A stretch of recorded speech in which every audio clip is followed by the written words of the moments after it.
प्यारे बच्चों, सुप्रभात। आप सभी का नागरिक शास्त्र की कक्षा में स्वागत है। आज मैं आपको पंचम अध्याय अधिकार के अंतर्गत अधिकारों की विशेषताएं अथवा लक्षण पढ़ाऊंगी।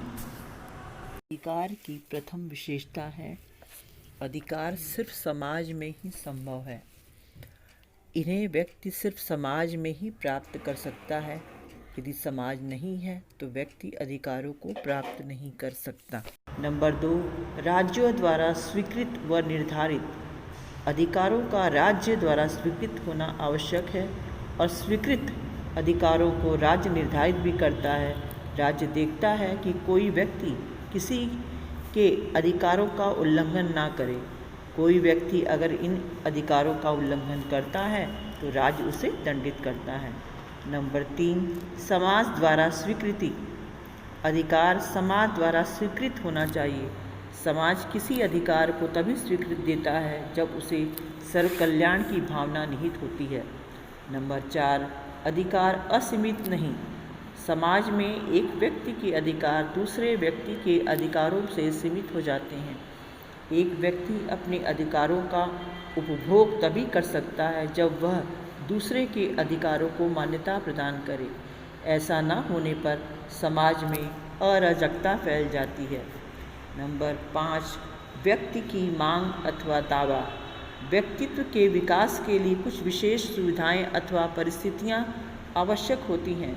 इन सुविधाओं की पूर्ति पर ही व्यक्ति का विकास निर्भर करता है। अतः व्यक्ति इन सुविधाओं को मांग के रूप में समाज के समक्ष रखता है और समाज से स्वीकृति मिलने के पश्चात ये मांगे अधिकार का रूप ले लेती हैं। नंबर 6, सर्वव्यापकता अथवा सार्वभौमिकता। अधिकार सभी के लिए समान होते हैं। समान अधिकार का मूल तत्व है। समानता के अभाव में अधिकार का कोई मूल्य अथवा महत्व नहीं है। जाति, लिंग तथा धर्म के आधार पर किसी के साथ भेदभाव नहीं किया जाता। अधिकार सर्वव्यापक होते हैं तथा समाज के समस्त व्यक्तियों को समान रूप से प्राप्त होते हैं। नंबर 7, अधिकार और कर्तव्य परस्पर संबंधित हैं। अधिकार और कर्तव्य परस्पर आश्रित होते हैं। एक व्यक्ति का अधिकार दूसरे का कर्तव्य हो जाता है। अधिकारों में कर्तव्य की भावना निहित होती है। कर्तव्य रहित अधिकार का कोई मूल्य नहीं होता। नंबर 8, निरंतर विकासशील। व्यक्तियों की आवश्यकताएं निरंतर बदलती रहती हैं तथा बदलती आवश्यकताओं के अनुरूप अधिकारों में परिवर्तन अनिवार्य हो जाता है। नंबर 9, कल्याणकारी स्वरूप। अधिकारों का स्वरूप नैतिक होता है। अतः किसी भी ऐसी स्वतंत्रता अथवा सुविधा को अधिकार की मान्यता नहीं मिल सकती जिससे व्यक्ति के व्यक्तित्व का पतन होता हो अथवा उसके विकास में बाधा पहुंचती हो। यही कारण है कि मद्यपान, जुआ खेलना अथवा आत्महत्या करना अधिकार के अंतर्गत नहीं आते हैं। नंबर 10, राज्य द्वारा संरक्षित। राज्य अधिकारों का संरक्षक है। अधिकारों की रक्षा तथा आवश्यक व्यवस्था राज्य अपनी कानूनी शक्ति द्वारा ही करता है। अब बच्चों, कर्तव्य का अर्थ एवं परिभाषा के विषय में चर्चा करते हैं। प्राचीन भारतीय विचारकों ने अधिकार की अपेक्षा कर्तव्य पालन पर अधिक जोर दिया है।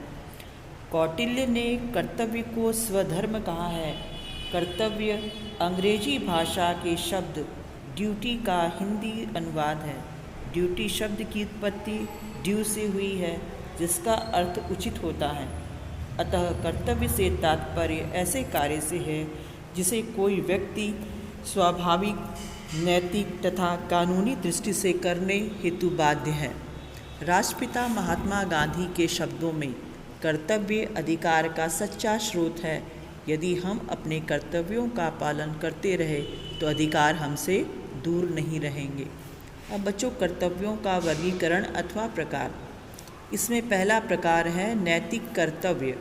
नैतिक कर्तव्य का संबंध व्यक्ति की नैतिक भावना, अंतःकरण तथा उचित कार्य की प्रवृत्ति से होता है। वस्तुतः नैतिक कर्तव्य का संबंध व्यक्ति के अंतःकरण से होता है। इन कर्तव्यों को राज्य द्वारा मान्यता प्राप्त नहीं होती है। इसमें निम्नलिखित कर्तव्य आते हैं, जैसे नंबर 1 है परिवार के प्रति कर्तव्य। व्यक्ति, राज्य और समाज के विकास में कुटुंब का प्रमुख स्थान है। परिवार में ही मनुष्य को सर्वप्रथम शिक्षा मिलती है और उसमें नागरिक गुणों का बीजारोपण होता है। श्रेष्ठ नागरिक और स्वस्थ समाज के निर्माण के लिए स्वस्थ परिवार का होना भी आवश्यक है। नंबर 2, अपने प्रति कर्तव्य। राज्य या समाज अंततः नागरिकों का संगठन है। नागरिकों की उन्नति पर ही उसकी उन्नति निर्भर होती है। स्वस्थ, चरित्रवान, परिश्रमी तथा स्वावलंबी नागरिक एक स्वस्थ समाज और राज्य का निर्माण कर सकते हैं। अतः प्रत्येक नागरिक का कर्तव्य है कि वह अपने विकास पर पूर्ण ध्यान दे। इसके लिए उसे स्वस्थ, संयमी, अनुशासित, शिक्षित और परोपकारी होना चाहिए। यदि कोई नागरिक अपने शारीरिक और मानसिक विकास के प्रति उदासीन रहता है तो वह अपने कर्तव्य का पालन नहीं करता। नंबर 3, ग्राम, नगर, जाति तथा समाज के प्रति कर्तव्य। परिवार के अतिरिक्त नागरिक को अपने ग्राम, नगर, जाति एवं समाज से भी सहायता मिलती है। अतः इस संगठनों के प्रति भी उसके कुछ कर्तव्य होते हैं। उसका कर्तव्य है कि इन संगठनों की उन्नति में सहायता पहुंचाए। अब बच्चों, कर्तव्य का दूसरा मुख्य प्रकार है कानूनी कर्तव्य अथवा राज्य के प्रति कर्तव्य। ये नागरिक के ऐसे कर्तव्य होते हैं जिन्हें राज्य निर्धारित करता है। नागरिकों को इनका पालन अनिवार्य रूप से करना होता है। इनके उल्लंघन करने पर राज्य द्वारा दंड दिया जाता है। नागरिक के कानूनी कर्तव्य इस प्रकार से हैं। सबसे पहला है राज्य के प्रति निष्ठा। राज्य के प्रति निष्ठावान होना और भक्ति की भावना नागरिक का प्रथम कर्तव्य है। उसे शत्रुओं से देश को बचाने के लिए देश के अंदर शांति और सुव्यवस्था बनाए रखने में राज्य की सहायता करनी चाहिए। आपातकाल में अनिवार्य सैनिक सेवा इसी प्रकार के कर्तव्य का प्रतिरूप है। नंबर 2, कानून का पालन। कानून का निर्माण समाज के कल्याण के लिए होता है। अतः प्रत्येक नागरिक का कर्तव्य है कि वह राज्य द्वारा निर्मित नियमों का पालन करे। ऐसा करके वह राज्य के लक्ष्य की प्राप्ति में सहायक सिद्ध होता है। नंबर 3, करों का भुगतान। शासन संचालन और नागरिक की उन्नति के लिए प्रत्येक राज्य को आर्थिक मद की आवश्यकता होती है। इस आर्थिक मद को प्राप्त करने के लिए राज्य विविध प्रकार के कर लगाता है, बच्चों जिसे टैक्स भी कहते हैं। अतः प्रत्येक नागरिक का कर्तव्य है कि वह समय से सभी प्रकार के करों अर्थात टैक्स का भुगतान करे। नंबर 4, मत का उचित प्रयोग। लोकतंत्र को चलाने के लिए जनता के प्रतिनिधियों की आवश्यकता होती है और उन प्रतिनिधियों पर ही देश का भविष्य निर्भर करता है।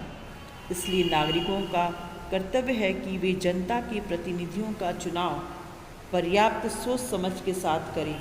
जाति, धर्म अथवा धन को मत का आधार नहीं बनाना चाहिए। नंबर 5, सार्वजनिक पद ग्रहण करना। प्रत्येक नागरिक का कर्तव्य है कि वह सार्वजनिक पद को ग्रहण करने के लिए सदैव तत्पर रहे। साथ ही साथ समाज द्वारा सौंपे गए उत्तरदायित्वों का निष्ठापूर्वक निर्वाह करे। बच्चों, अधिकार और कर्तव्य की जानकारी के पश्चात अधिकार और कर्तव्य में क्या परस्पर संबंध है, इस विषय पर चर्चा करते हैं। अधिकार और कर्तव्य के बीच वही संबंध है जो शरीर व आत्मा का है। एक के अभाव में हम दूसरे की कल्पना नहीं कर सकते हैं। दोनों एक ही सिक्के के दो पहलू हैं। एक व्यक्ति का जो अधिकार है वही दूसरे व्यक्ति का कर्तव्य है। अधिकार तथा कर्तव्यों का परस्पर संबंध हम निम्नलिखित आधार पर व्यक्त करते हैं। नंबर 1, अधिकार तथा कर्तव्य दोनों ही मांगे हैं। अधिकार तथा कर्तव्य दोनों ही व्यक्ति तथा समाज की अनिवार्य मांगे हैं। जहाँ व्यक्ति अधिकार की मांग करता है उन्हें समाज स्वीकार कर लेता है, और जो वही कर्तव्य समाज की मांगे हैं जिन्हें व्यक्ति सार्वजनिक हित में स्वीकार करता है। नंबर 2, कर्तव्य पालन से ही अधिकारों की प्राप्ति संभव है। यदि समाज के समस्त व्यक्ति सहयोग करेंगे तभी अधिकारों का अस्तित्व भी रह पाएगा, तथा जब सहयोग की भावना विकसित होती है तभी कर्तव्य आ जाते हैं। कर्तव्यों के पालन में अधिकारों के उपभोग का रहस्य छुपा हुआ है। नंबर 3, व्यक्ति का अधिकार, समाज तथा राज्य का कर्तव्य। व्यक्ति अपने अधिकारों का उपभोग तभी कर सकता है जब समाज और राज्य अपने कर्तव्यों का पालन करें। अधिकारों का अस्तित्व समाज की सहमति तथा राज्य के संरक्षण पर ही आधारित है। नंबर 4, अधिकार तथा कर्तव्य दार्शनिक दृष्टिकोण से संबंधित। हिंदू धर्मशास्त्र के अनुसार अधिकार तथा कर्तव्य में वही संबंध है जो कार्य तथा उसके परिणाम के बीच है। नंबर 5, नागरिकों के अधिकार राज्य के प्रति कर्तव्य उत्पन्न करते हैं। राज्य नागरिकों की प्रगति के लिए विविध सामाजिक एवं राजनीतिक अधिकार प्रदान करता है। अतः नागरिकों का पुनीत कर्तव्य है कि वे राज्य के प्रति कर्तव्यों का पालन करें। राज्य के प्रति भक्ति भाव रखना, राज्य द्वारा निर्मित कानूनों का पालन करना तथा उसके द्वारा लगाए गए करों को अर्थात टैक्स का भुगतान करना नागरिकों का पुनीत कर्तव्य है। नंबर 8, व्यक्ति का अधिकार स्वयं उसका कर्तव्य। समाज में प्रत्येक व्यक्ति का अधिकार स्वयं उसका कर्तव्य है। यदि एक व्यक्ति चाहता है कि वह अपने अधिकारों का उपभोग बिना किसी रुकावट के करे तथा समाज के लोग उसके अधिकार में रोड़ा ना अटकाएं, तो उसका कर्तव्य है कि वह उसी प्रकार के दूसरे व्यक्तियों के अधिकारों को मान्यता प्रदान करे तथा उनके अधिकारों के उपभोग में रुकावट पैदा ना करे। नंबर 7, मानवता के प्रति कर्तव्य। आधुनिक काल में व्यक्ति अपने राज्य का ही नहीं अपितु विश्व का नागरिक है। विश्व नागरिकता का विचार दिन प्रतिदिन प्रबल रूप धारण करता जा रहा है। श्रेष्ठ नागरिक का कर्तव्य है कि वह संपूर्ण विश्व शांति कायम करने के लिए राष्ट्रीय सहयोग तथा सुरक्षा में भागीदारी करे। पर्युक्त विवेचना से स्पष्ट है कि समाज में हमें कुछ अधिकार मिलते हैं तथा उनके बदले हम जो ऋण चुकाते हैं वे हमारे कर्तव्य हैं। इस प्रकार अधिकारों में कर्तव्य निहित हैं। वस्तुतः अधिकार और कर्तव्य एक दूसरे के पूरक हैं। 10 दिसंबर 1948 को संयुक्त राष्ट्र संघ की महासभा ने मानवाधिकारों की सार्वभौमिक घोषणा को स्वीकार और लागू किया। इस ऐतिहासिक कृत्य को आगे बढ़ाते हुए महासभा ने सभी सदस्य देशों से मानवाधिकारों की सार्वभौमिक घोषणा के पाठ को प्रचारित करने का आह्वान किया। महासभा ने देश या क्षेत्र की राजनीतिक स्थिति पर ध्यान न देते हुए इसे विशेष तौर से विद्यालयों और अन्य शैक्षिक संस्थानों में प्रसारित और प्रदर्शित करने एवं पढ़ने पढ़वाने का आह्वान किया। बच्चों, इसके साथ ही आपका पंचम अध्याय अधिकार समाप्त होता है। इसके जो भी प्रश्न आपको दिए गए हैं वो अच्छी तरह से कॉपियों में करके पढ़े लिखें और आगे बढ़ें। धन्यवाद।